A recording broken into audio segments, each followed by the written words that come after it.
최근 새해 들어 글로벌 채권 시장이 요동을 치며 발작하고 있습니다. 미국 중앙은행인 연준과 유럽 중앙은행 ECB가 작년부터 일제히 기준금리를 인하했지만 장기물 금리는 오히려 가파르게 상승하고 있는데요. 금리나 사이클에서 금리가 이렇게 엇박자로 움직이는 것은 매우 특이한 현상입니다.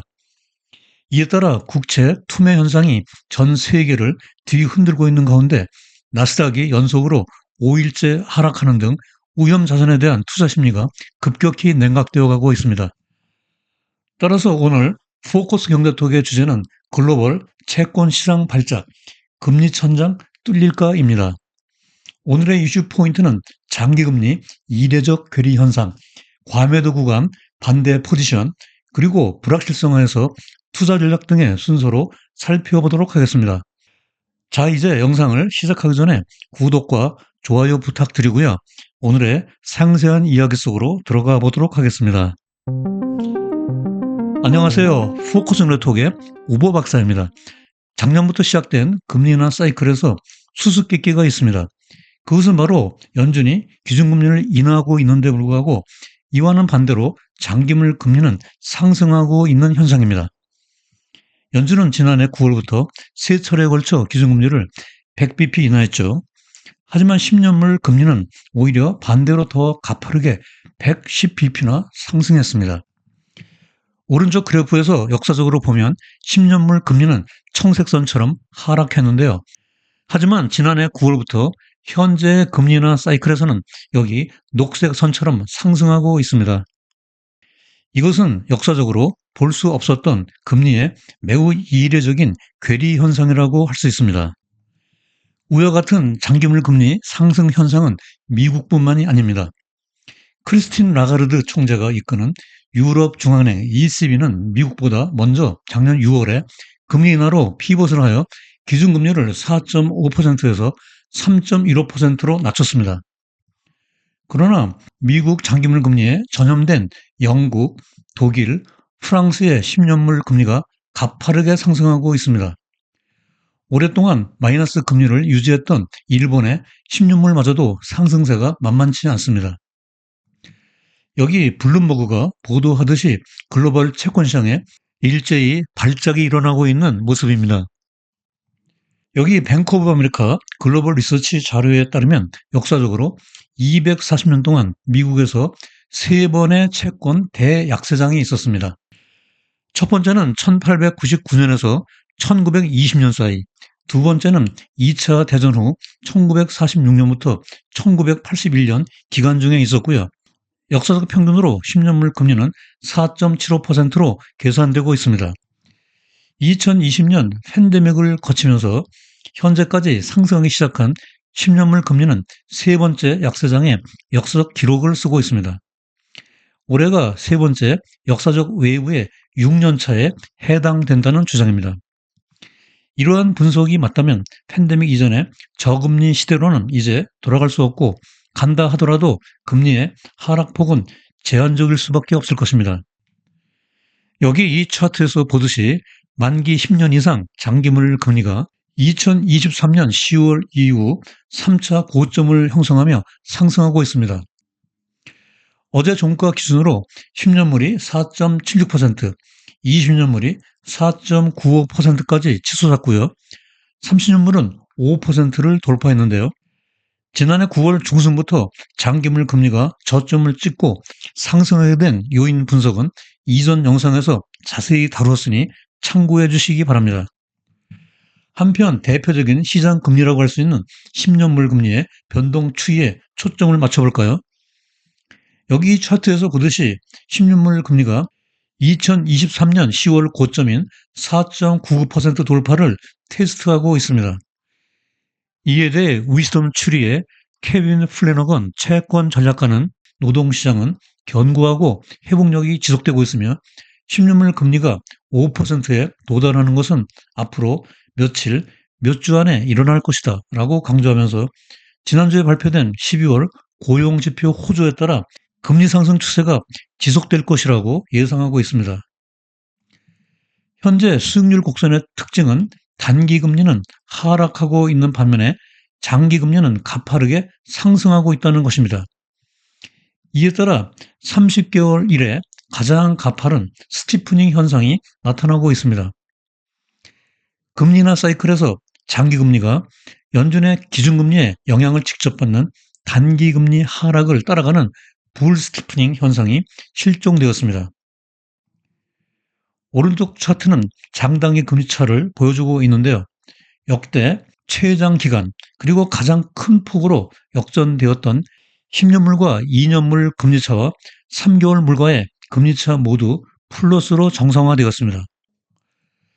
역사적으로 장단기 금리 역전이 해소되면서 몇 개월 후에 여기 회색 막대처럼 경기 침체 구간에 진입했지만 이번의 경우에는 아직 경제지표상으로 경기 침체에 진입할 조짐이 보이지 않고 있는 것도 특이한 현상입니다. 여기 차트는 CBOE에서 거래되는 10년물 국채 금리에 대한 계약을 나타내고 있는데요. 차트 우측 상단에 10년물 국채 금리가 2023년 10월 고점인 4.99%에서 시작된 하락 추세선을 돌파한 것을 볼 수 있습니다.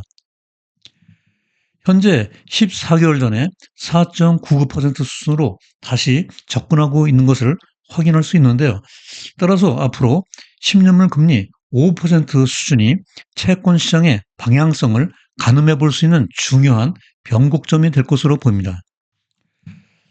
한편 베스포크 투자에서의 10년물 국채에 대한 시장 공정가치 모델에 따르면 최초 금리 인하 후 10년물 가치가 가장 비싼 구간에서 중간을 지나 현재 가장 싼 구간에 진입을 시도하고 있습니다. 이 모델에 따르면 베스포크는 4.8% 이상을 장기채에 대한 적정 매수 구간이라고 분석하고 있습니다. 또한 만기 20년 이상의 장기채를 기초 자산으로 편입하고 있는 TLT ETF로부터 최근 2개월간 유출된 투자 자금의 규모가 무려 74억 달러에 달합니다. 이 ETF 상품이 출시된 2002년 이래 사상 최대 규모로 자금이 빠져나간 것입니다. 지난해 9월 중순부터 기대 인플레이션과 GDP 성장률 그리고 기간 프리미엄이 올라가면서 장기채 금리가 급등세를 이어가자 투자자들이 거의 투매에 가까운 수준으로 장기채를 팔아치운 것이 이 데이터로부터 확인되고 있습니다. 그러나 기술적 분석 전문가인 게리 모로우의 분석에 따르면 이야기가 달라지게 되는데요.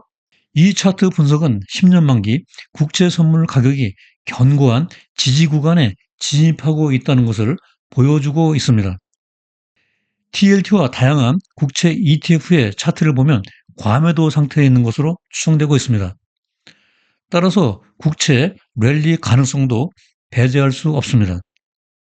하지만 만약 10년물 금리가 5%를 넘어간다면 채권 시장에 대한 우려가 커질 수 있습니다.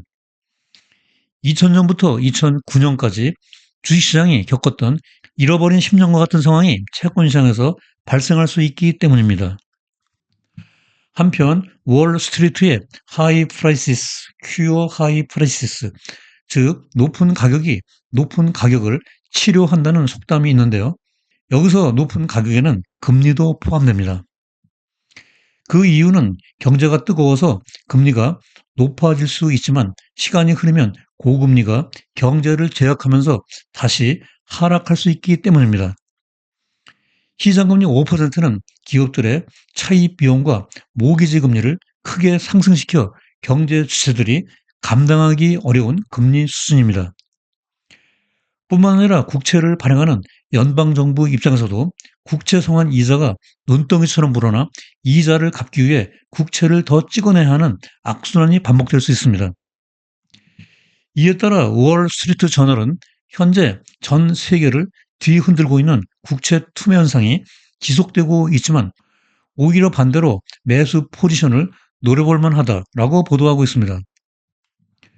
또한 블랙록의 릭 리더 글로벌 채권 투자 수석 책임자는 여전히 장기물 수익률의 추세가 더 높아질 수 있다고 본다면서 모멘텀을 보면 5%를 넘어갈 수 있고 5%가 천장이 될지는 모르겠지만 그 부분에서 매수세가 많이 들어올 것으로 예상한다고 평가하고 있습니다. 사실상 그는 5%를 10년물 금리의 천장으로 보고 롱 포지션을 고려하고 있다는 것입니다. 그러면 불확실성 하에서 투자 전략을 어떻게 가져가야 할까요? 이 차트에서 보듯이 빨간색 선의 10년물 금리와 검은색 선의 S&P 500 지수는 반대 방향으로 움직이는 역의 상관관계를 가지죠. 특히 요즘처럼 10년물이 가파르게 상승할 경우에는 더 그렇습니다. 따라서 무엇보다도 10년물 금리가 5%에 도달하면 주식에서 5 내지 10%의 조정은 각오해야 할 것으로 보이고요. 만약 10년물이 5% 근처에서 멈추고 진정세를 보이면 장기채 분할 매수 비중을 확대하고 또 일부는 우량주 매수로 대응할 수도 있습니다. 그러나 5%를 단숨에 돌파한 후 상승하면 주식의 패닉 가능성에 대비하여 리스크 관리에 만전을 기해 나가는 것이 바람직해 보입니다. 그러나 투자의 최종 판단은 본인이 결정해야 하므로 여기서의 투자 전략은 참고용으로만 활용해 주시기 바랍니다. 요즘 장기물 금리 급등으로 힘들어 하시는 분들이 많은 것 같습니다. 이럴 때일수록 투자 구루들의 촌철살인과 같은 조언에 귀를 기울이며 멘탈 관리를 잘 하셔야 합니다. 존 템플턴은 비관이 극에 달할 때가 최고의 매수 타이밍이고 낙관이 극에 달할 때가 최고의 매도 타이밍이다라고 말했습니다. 이 문장은 모든 투자자들이 마음속에 깊이 새겨두어야 할 투자의 황금률이라고 할 수 있는 명언입니다. 자, 이제 오늘 영상의 끝순서로 주요 내용과 시사점 그리고 투자 관점에서 유의사항을 포커스 포인트로 정리해 보도록 하겠습니다.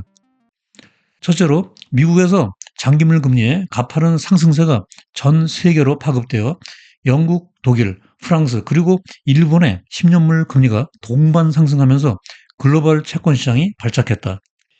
이에 따라 전 세계적으로 금리나 사이클에서 장기물 금리가 상승하는 이례적인 금리의 괴리 현상을 보이고 있다.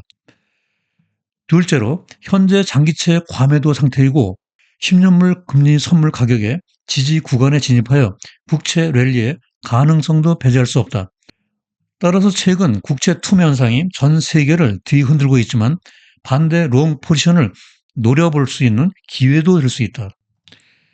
셋째로 그러므로 불확실성하에서 10년물 금리 5%를 기준으로 투자 전략을 수립하는 것이 바람직해 보인다. 5% 도달 시 주식 5 내지 10%의 조정을 각오해야 하고 5%에서 멈추고 진정될 경우 장기채에 대한 분할 매수 비중을 확대하고 일부 우량주 매수로 대응하되 5%를 단숨에 돌파하고 상승할 때는 패닉에 대비한 철저한 리스크 관리가 필요하다고 정리할 수 있겠습니다. 본 영상 시청 후 블로그 우보의 경제나무에 들어가면 전체 방송대본 스크립트를 읽어볼 수 있습니다. 영상에서 놓친 구체적인 데이터 확인과 복습용으로 많이 활용해 주시기 바라고요. 영상 업로드 몇 시간 후 댓글에 바로가기 링크를 걸어놓겠습니다.